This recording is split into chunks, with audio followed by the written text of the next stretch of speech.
Estimados, muy buenas tardes y bienvenidos a una nueva jornada de capacitaciones. Queremos agradecer su entusiasmo y convocatoria en cada una de las sesiones y los invitamos a seguir participando activamente durante esta semana. El día de hoy contamos con la presencia del Dr. Jorge Neira Miranda, médico cirujano de la Pontificia Universidad Católica, médico ginecobstetra de la Universidad de Chile, profesor asociado adjunto a la Pontificia Universidad Católica de Chile, donde obtiene grado académico de magíster en bioética y desarrolla el programa de cuidados paliativos perinatales.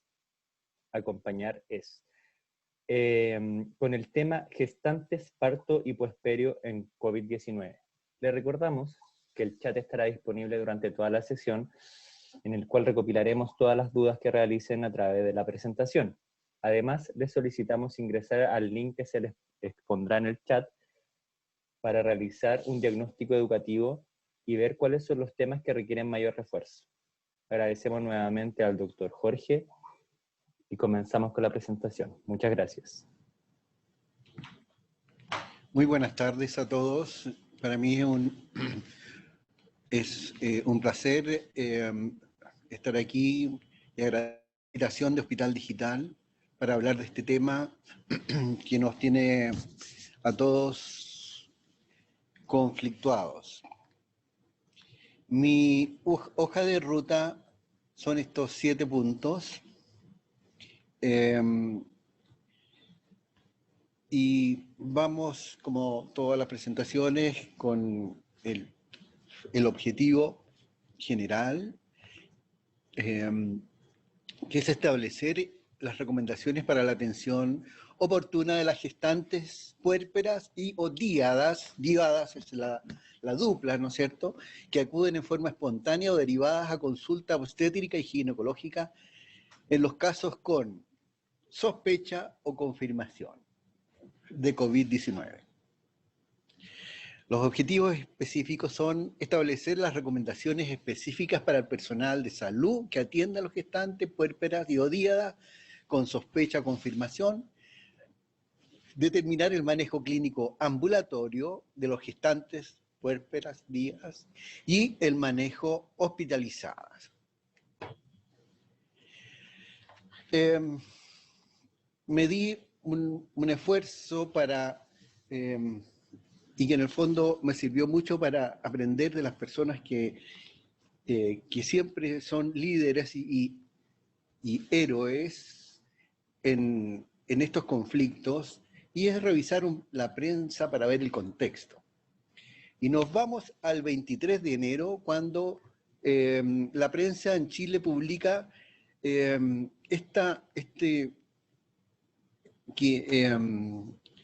hay una detección de una enfermedad viral, y el 23 de enero la OMS decide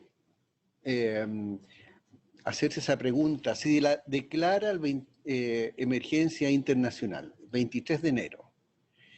El día siguiente, la OMS evita declarar emergencia internacional. Y ese mismo día, en el país ya se estaban haciendo los trámites para importar elementos para el diagnóstico y la protección de las embarazadas, el 24 de enero. Y una semana después, o sea, el 31 de enero, ahí recién la OMS declara la pandemia, la emergencia de salud internacional. Y quiero que se fijen en esto porque aquí muestra cómo estaba la situación mundial el 1 de enero, el 1 de febrero y el 1 de marzo. Figúrense ustedes que entre el 1 de enero y el 1 de marzo esa era la relación, o sea, fue el momento de mayor explosión que hubo, y la Organización Mundial de la Salud perdió 7 días en alertar al mundo. Ya el 1 de marzo ya había llegado a Brasil y la situación actual. Y en nuestro país, entonces, es en marzo donde empieza la cascada de eventos sociales, con la suspensión de clases el 14 de marzo, al día siguiente la fase 3, 2 días después la fase 4, el 19 de marzo el estado de catástrofe y el 26 de marzo la cuarentena total para algunas regiones de la capital y del país.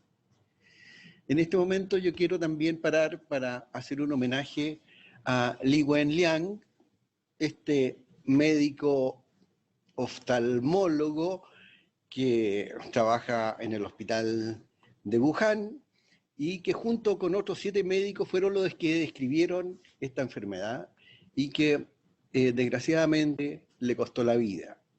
Así que yo creo que su ejemplo, que murió trabajando hasta lo último, nos sirva para que eso no suceda en nuestras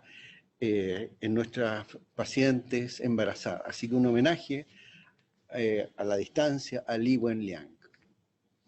Y en respecto a los datos epidemiológicos, ¿qué es lo que nos dice la OMS el día 4 de abril? Aquí está la curva donde podemos ver a China. China ya está en la fase de descenso. Y tenemos este color que no se ve muy bien, pero esto indica Europa. Y vemos cómo Europa está en el pic en este momento y que lo más probable es que siga esa curva. Y en este momento, lo amarillo, que es América, es lo que está increciendo. Es la segunda, la que va a estar responsable de la que se llama eventual segunda oleada. Y en nuestro país, los casos registrados por día al día de ayer eran casos por día, fueron 310 el día de ayer. Pero esa ha sido la curva donde desde el 20 de marzo estábamos en alrededor de 100 y en una semana se duplicó y después desde el 29 de marzo al 3 de abril estamos llegando a los 400, o sea, nuevamente se duplica y es alrededor, el día de hoy fueron sobre 400, o sea que estamos en este plató, ojalá que sea plató, pero ese es el nivel actual, como vamos a ver. Y el nivel, la acumulación de los casos hasta el día de ayer estábamos en 4.471 con 34 fallecidos. Si nosotros vemos esto y lo proyectamos con todos esos países, China, Italia, España, Irán, Corea del Sur, Francia, Alemania, Estados Unidos, luego de que se alcanzan los 100 casos, o sea, todas estas comparaciones son hechas con países que parten la carrera, digamos, con 100 casos diagnosticados. Y nosotros vemos que estamos abajo de la curva en comparación con los otros países. Otra forma de verlo es con haciendo el logaritmo de estos datos, que permite verlo de diferentes maneras, pero que también nos identifica como que nos estamos separando de todo el resto de los países. Esto es algo que no es oficial, pero que es un compañero de curso mío, su hermano, que se llama Mauricio Canals, que es un profesor titular de la Universidad de Chile, de la Facultad de Medicina, que él ha inventado un modelo de predicción, y eso ya está lo está viendo para publicarlo, pero que informalmente me da esta diapositiva, para que se la comparte con usted, en el sentido de que en relación a los días, el índice de contagiosidad, sí, lo dije bien, contagiosidad, que es este RO, llegó hasta 2.6 y ha ido bajando y en este momento está en 1.3. Esto es muy importante porque implica, a ver, ¿por qué se llega a esto? Esto es 2.6 el índice de contagiosidad cuando el virus estaba a sus anchas, o sea, en la condición pillando a toda la humanidad en desprevenido, y eso es cómo se reproduce.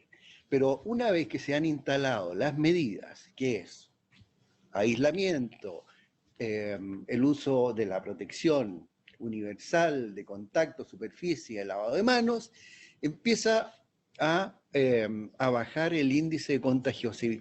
Y en este momento estamos en alrededor de 1.3.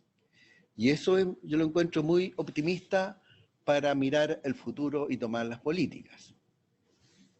Si uno va en los casos de COVID por comuna, la tasa de incidencia está entre 0 y 100. El 100 es el cafecito. Entonces, ¿quiénes son los que están cafecitos en nuestro país? La región metropolitana, con Providencia, Vitacura, Las Condes y Lo Barnechea, que esto implica sobre 100 casos por 100.000 habitantes. Después viene San Fabián, que yo no sabía dónde quedaba, digamos, pero me contaron. El que tiene 6 casos, pero como hay tan poca población, tiene una tasa de 128, por lo tanto está en este rango y está con su punto cafecito. Después viene Chillán, que está al lado, después Temuco, Osorno y Punta Arenas. Esas son las comunas que tenemos que tener mucha visión para enfocarnos en las embarazadas. Y el día de hoy es lo que se entregó ahora en la mañana, 4.815 casos totales confirmados, con 37 muertos hasta el día de hoy.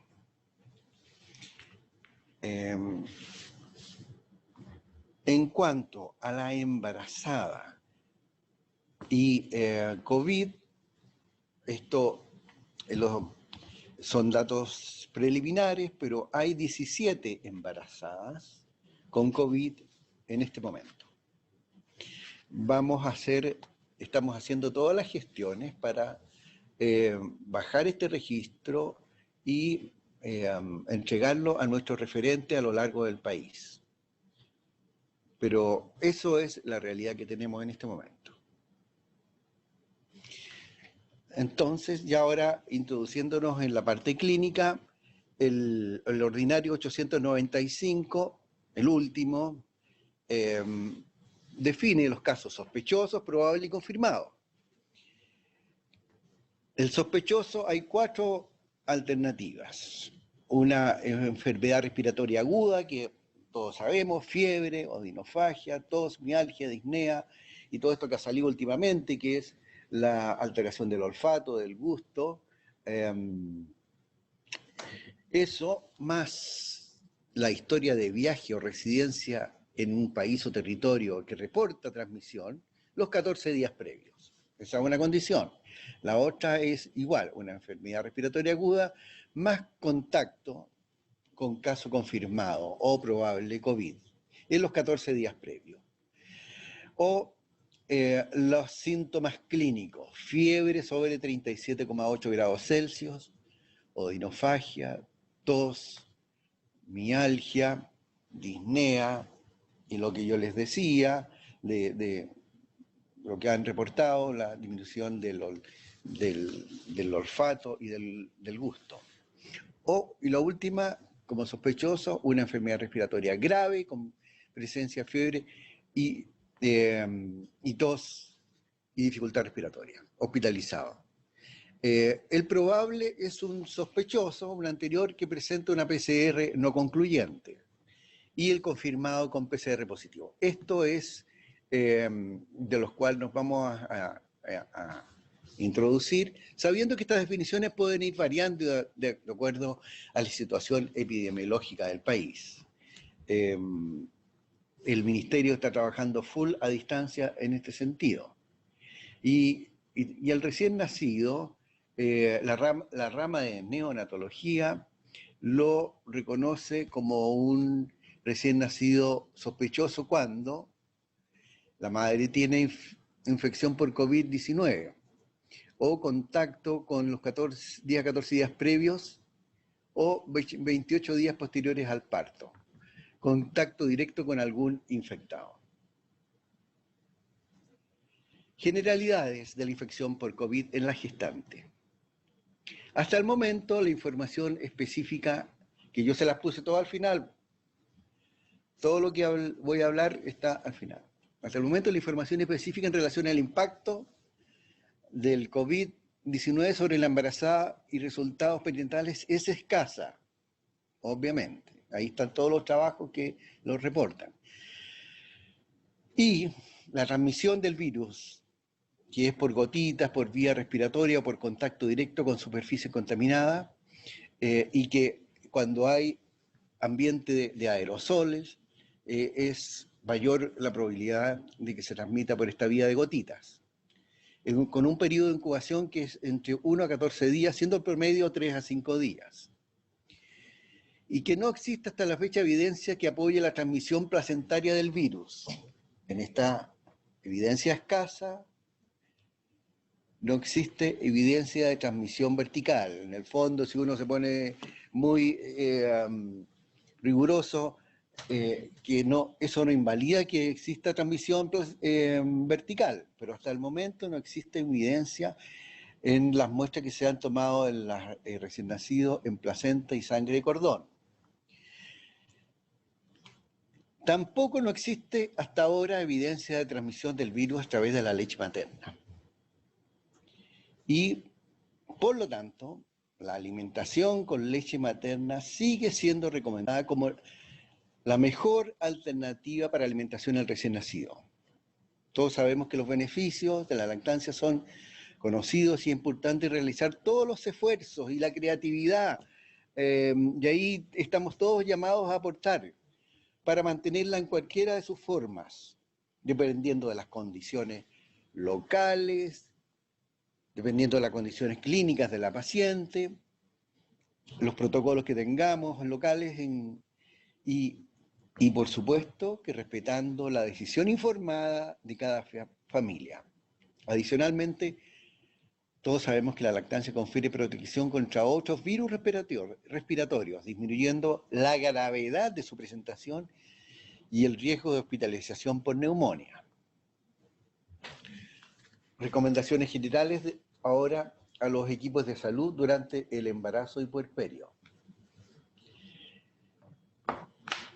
No asistir a recintos educacionales o al trabajo en la medida de lo posible.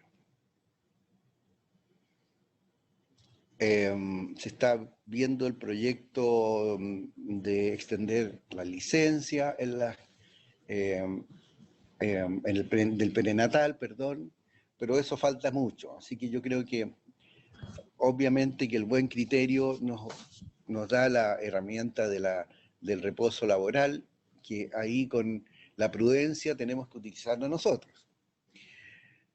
No asistir a áreas públicas en forma innecesaria. Mall, cine, parques, etcétera, sobre todo cuando estaban en trabajo de parto. No, en la casita caminando, ahí humildemente como estamos todos.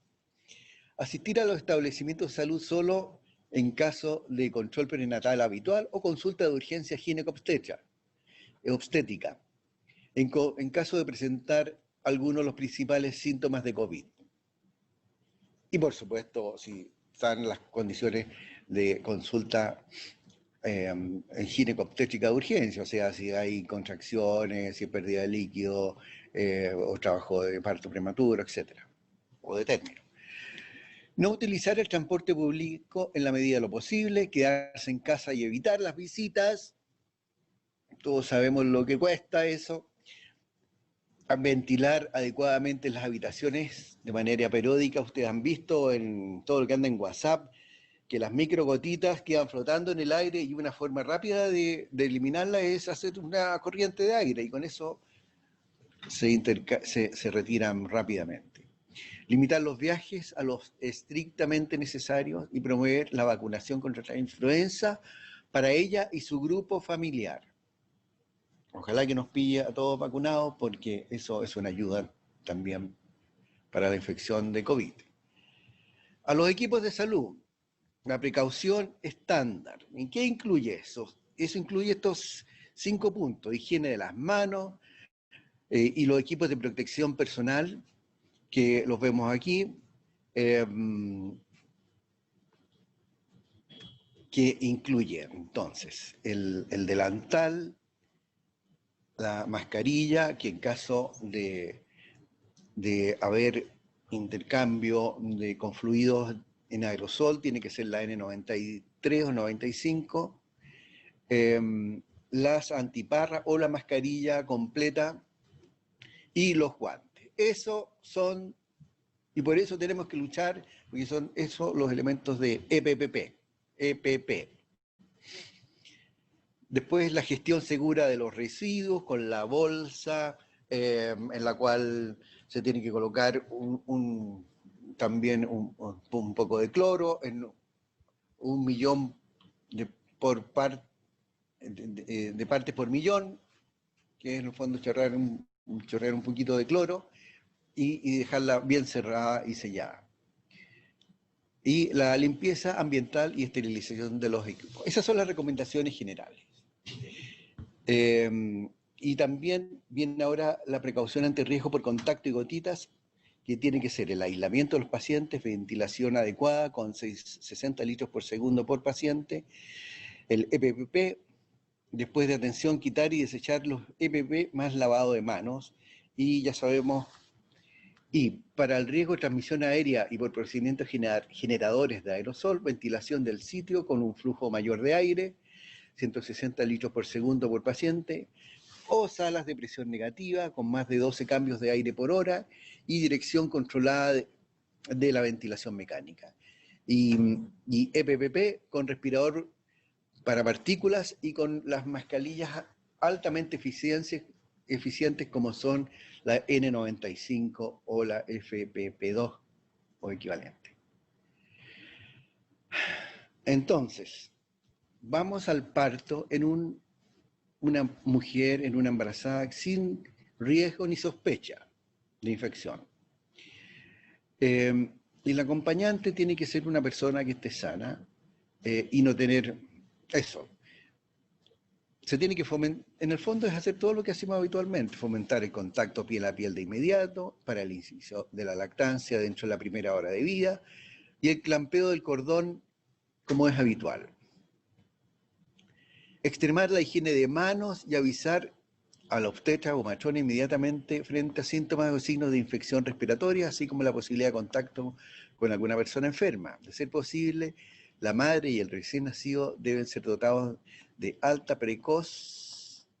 Yo sé que es un problema, pero en eso está la creatividad nuestra, y suspender las visitas durante su estadía en puerperio, solo acompañante, sin síntomas respiratorios y sin factores de riesgo.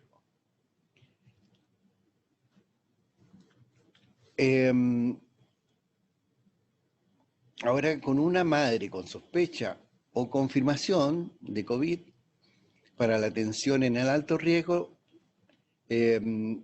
debe ser realizada por un solo equipo de turno, que debe incluir, por supuesto, al médico, a la matrona, matrón, TENS, auxiliar de servicio, que no estén rotando, que en eso es muy importante que ese equipo sea exclusivo para esa persona. No implica que no puedan atender otra, eso, por favor, quiero que se me entienda bien, pero que sean esas personas las que se dediquen a esa paciente exclusiva, en forma exclusiva. El aislamiento estricto con precauciones, como hemos visto, universales, para gotitas, superficie, lavado de manos, visitas restringidas, privilegiar el uso de salas SAIP para los pacientes con sospecha o confirmación de COVID-19. Si accede a una sala SAIP, utilizarla hasta el puerperio inmediato. Preparto para una madre con sospecha o confirmada. Entonces, en la unidad de preparto, y yo creo que antes, ¿no es cierto?, hay que notificar al equipo de obstetricia, de anestesia, neonatología, antes de la llegada de la paciente. Implementar todas las medidas de protección universal, Y la toma de muestra para PCR entorulado nasofaringeo, la embarazada, para la confirmación de la infección. Eso es muy importante, porque a lo mejor puede ser un test rápido que se ha demostrado que en algunas veces ha fallado, así que se tiene que confirmar, y lo mismo para el recién nacido una vez que nace.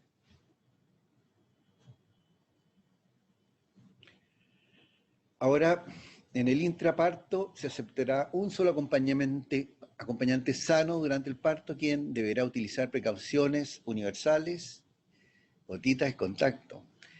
El equipo obstétrico que asiste directamente al parto deberá utilizar las precauciones universales que hemos hablado, con una mascarilla N95 por la posibilidad de generarse aerosoles. Se sugiere no realizar clampeo tardío del cordón, considerando los potenciales riesgos y la escasa información. Esto lo dejo a su criterio, pero en una madre sospechosa o con infección, yo creo que me parece prudente hacer una ligadura precoz del cordón. El recién nacido deberá ser recibido por personal profesional entrenado, no por alumnos, que pueden estar ahí mirando, pero no recibido por ellos. Embarazada o madre con sospecha o infección en el intraparto. ¿Qué hacemos con el contacto piel a piel? Si la madre es asintomática y el recién nacido sano de término, con buen Apgar, ofrecer el contacto piel a piel, manteniendo las precauciones para evitar transmisión al recién nacido, que son las universales que hemos hablado. Y en la madre que es sintomática y parto y con comorbilidades, parto prematuro, por ejemplo, no se recomienda el contacto piel a piel al momento del parto. Se recomienda a los equipos médicos que si la madre lo solicita, a pesar de la recomendación, que quede registrada su decisión en la ficha clínica con el consentimiento informado adecuado. Si no se hace contacto piel con piel y las condiciones de la madre lo permiten, la matrona podrá ayudar a extraer las gotas de calostro dentro de la primera hora de vida para estimular el inicio de lactancia y mantener la extracción cada 3 horas. Se procurará transmitir a la madre información acerca del estado del recién nacido mientras no pueda estar en contacto. En la atención inmediata, el niño será atendido por un profesional con medidas de precaución universales, idealmente en el mismo lugar del parto o en un espacio habilitado para este fin. Si se anticipa una posible intubación, se recomienda el uso de mascarillas N95. Al recién nacido se le realizará una muestra de PCR específica para SARS-CoV-2 de turilado nasofaringeo, no por aspiración, entre las 2 y 6 horas de vida para evitar contaminación con secreciones maternas. Si el recién nacido nace con síntomas respiratorios u otros, debe ser hospitalizado en la unidad de cuidado intensivo neonatal. Ya. Vamos, media hora, y esto para mí es como lo más importante, este flujograma, que yo hice el esfuerzo y que resume muchas otras más cosas que se las voy a mandar escritas, pero que nos detengamos en lo siguiente.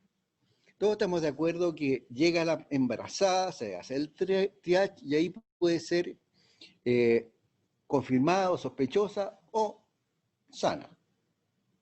La sana se va al tratamiento habitual y nosotros nos vamos a quedar con la embarazada confirmada o sospechosa, a las cuales las medidas son aislamiento inmediato más precauciones universales en espera del parto. Se produce el parto y la recomendación del ministerio es separar y hacer una PCR a la diada y manejar en ese instante de espera al recién nacido como positivo, hasta que se lleguen los resultados, y ahí tenemos estas 3, en el fondo son 4 alternativas, o sea, que la madre y el recién nacido estén negativos, lo cual lo hace, ahí me faltó la flechita, al tratamiento habitual, que el recién nacido sea positivo y la madre negativa, lo cual es improbable, por eso no lo pusimos. Y entonces nos vamos a las otras dos formas de combinación, que es la más importante, madre positiva con un recién nacido negativo. Porque eso hace una diferencia respecto al manejo. Esa madre que es positiva con el recién nacido negativo, espero que me sigan en el esquema, hay dos alternativas. Madre sintomática y madre asintomática, que es muy importante. Porque si la madre es asintomática, la díada puede estar separada, pero en la misma habitación, con 1,80 m, que son 6 pulgadas, lo que recomiendan los chinos, o 1,8 metros, y favorecer la lactancia materna, de contacto. Y si la madre es sintomática, aquí, y en eso están todas las sociedades de acuerdo, hay que separar. Esa es la recomendación. Y si la paciente no, sabiendo la recomendación, no lo quiere hacer, bueno, que firme el consentimiento informado para que quede registrado en la ficha. Entonces, si la madre es sintomática, con todas las cosas que hemos hablado, separar a la día y leche materna extraída. Ahora, en este caso, si la madre y el recién nacido son positivos, ahí hemos logrado una flexibilización con las sociedades que han participado en esto, y dependiendo de la condición del recién nacido, si está bien, puede estar con su madre, pero si está con dificultades, tiene que irse a neonatología para observar. Y también favorecer la lactancia materna. Entonces, esto que es para mí lo más importante, lo que nos tiene que quedar. Nosotros tenemos que proteger a las dos, pero si la madre está infectada y el recién nacido está sin infección, separarlo hasta que podamos dar un tiempo de observación y poder evaluar a la día. Y si es asintomática, pueden estar existiendo en la misma habitación. Esto está escrito en 5 páginas, que yo se las voy a mandar, pero esto es que quiero que quede en la mente de todos.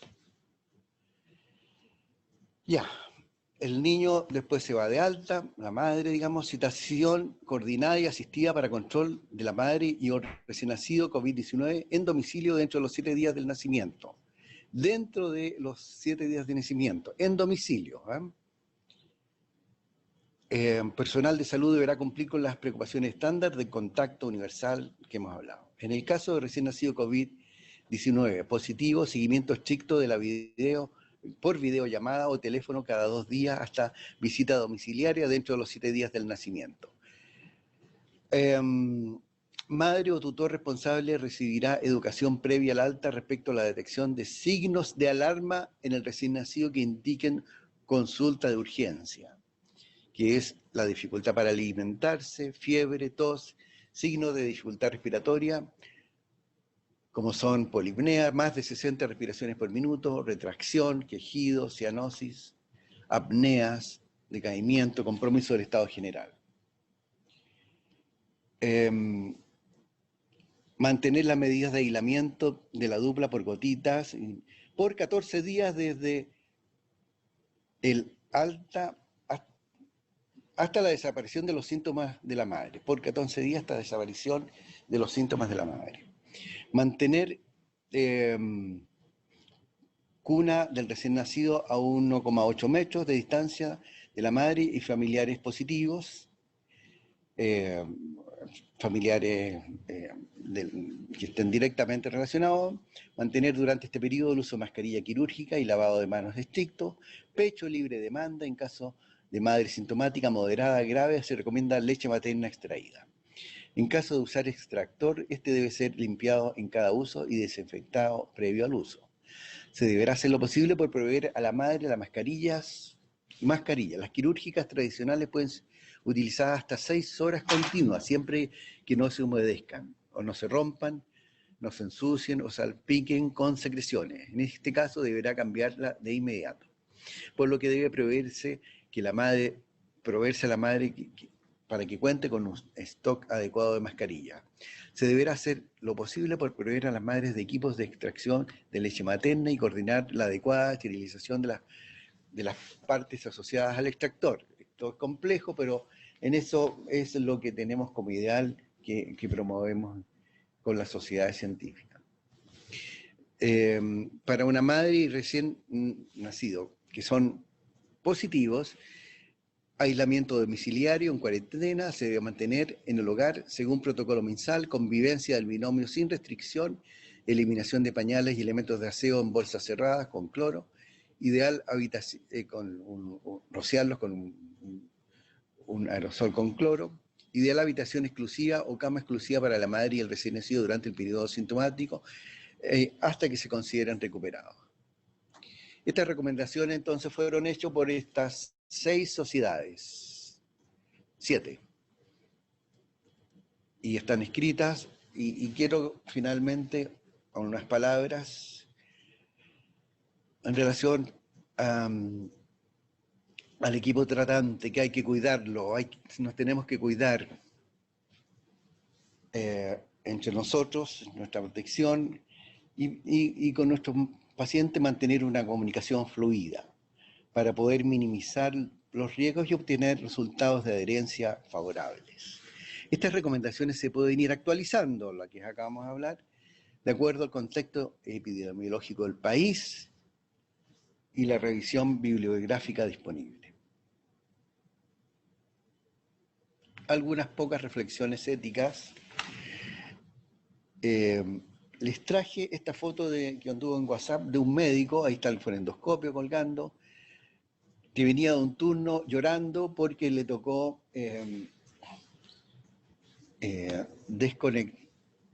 dirimir quién tenía que usar los recursos de las camas críticas y los ventiladores, que en España en ese momento se estaba utilizando un tope de edad de 65 años. Y él se rebelaba contra eso, digamos, y circuló por todas las redes. Entonces, son decisiones muy complejas para un pobre humano, eso que estaba diciendo este querido doctor español. Y yo creo que eso lo que está realizando el COVID social es favorecer los comités de ética en los centros que resuelvan casos críticos. Estas son decisiones que nos superan y que tiene que haber una relación de junta médica, de diversas opiniones interdisciplinarias, porque nos superan todos. Y no puede estar todo esto sobre los hombros de un pobre humano ahí. Así que eso que se está manejando en la Comisión Social del COVID es un bien para todos los equipos clínicos que manejan. Consultar a los comités de ética hospitalarios, no quedarse con estas dudas que son muy complejas.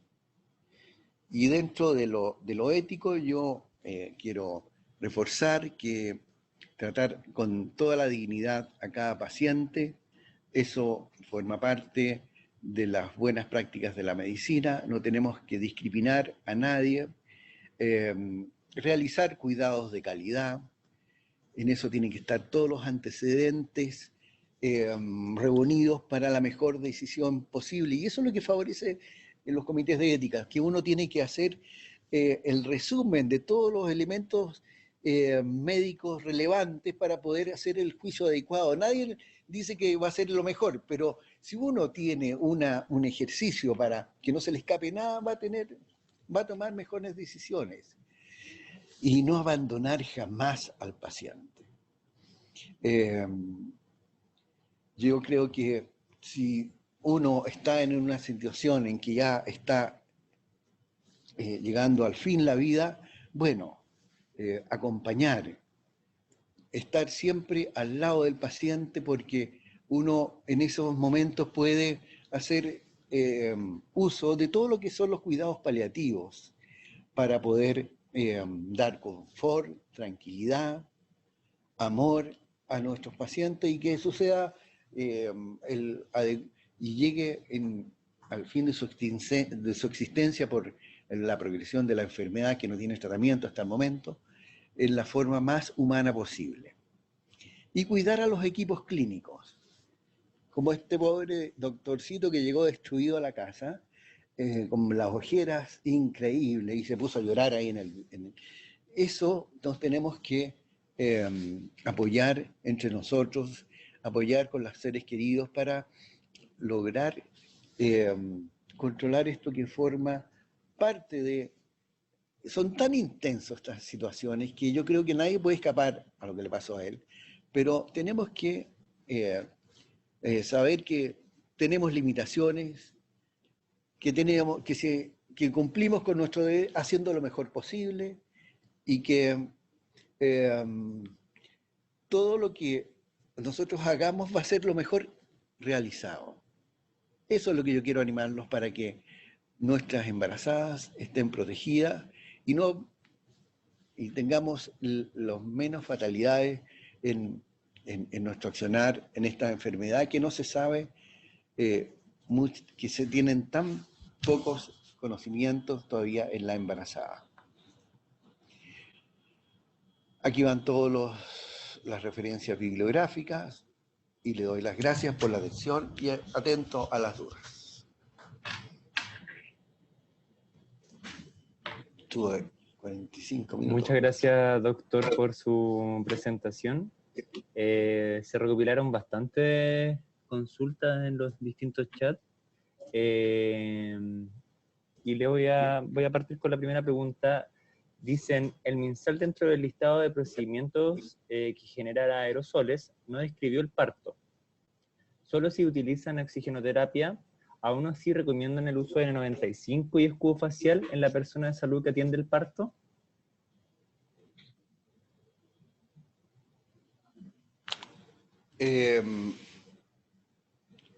Nuestra recomendación para la persona que atiende el parto es mascarilla, escudo facial, porque las mascarillas N95 son escasas, pero si tú me dices, yo diría que en la atención del parto tiene que haber escudo facial y mascarilla de alta eficiencia como la N95. Perfecto, doctor. Preguntan acá, ¿la desinfección, es necesaria la desinfección del extractor de leche en pacientes COVID positivos? ¿Y con qué se realizaría esta desinfección? A ver, yo creo que eso está en el aporte que hizo la sociedad de la rama de neonatología de la SOCHIPE. Ahí está toda la forma de poder desinfectar todo el aparataje de extracción. No lo tengo en la mente, pero se los puedo enviar.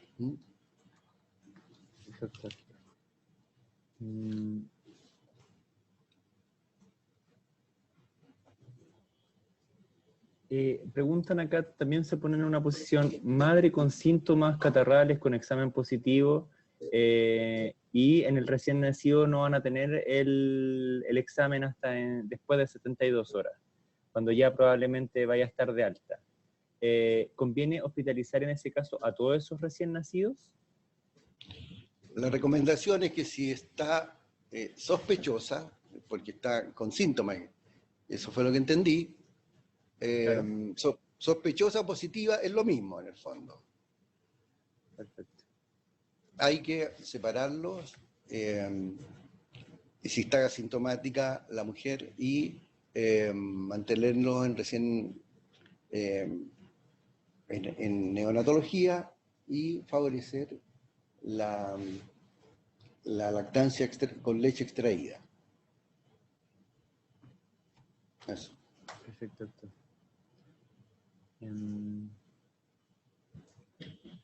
Doctor, preguntan acá, nuevamente para reforzar, los pacientes en APS, con estos pacientes casos confirmados, solamente se requiere tratarlos con mascarilla quirúrgica, no con N95.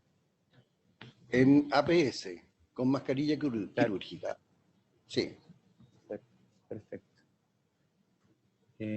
Por lo que reviso, la mayoría de las preguntas es exactamente lo mismo en cuanto a desinfección del aparataje y todo eso. Entonces, va a quedar en la presentación para que lo puedan revisar. Exactamente. Yo les voy a enviar todo.